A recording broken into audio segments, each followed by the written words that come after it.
सर्वसामान्य करदात्यांना यावेळी अर्थसंकल्पातनं कोणताही दिलासा मिळालेला नाहीये। इन्कम टॅक्स मध्ये कोणताही बदल करण्यात आलेला नाहीये।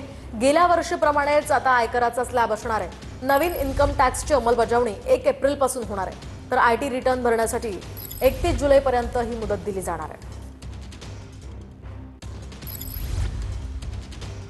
तर केंद्रीय अर्थसंकल्पातून शेतकरी, महाराष्ट्र आणि देशातल्या उद्योजकांच्या हाताला काहीच नाही।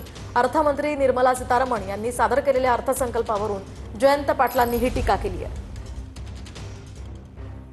उद्योजक आणि देशातल्या उद्योगांना त्यात या अर्थसंकल्पात फार काही भरीव बूस्ट मिळेल असं काही कुठं दिसत नाही। त्यामुळं थोडासा शेअर बाजार गेले काही तास कोसळतोय। निर्मला सीतारामन यांनी बजेट मांडले, पण शेतकऱ्यांच्या हातात काही नाही।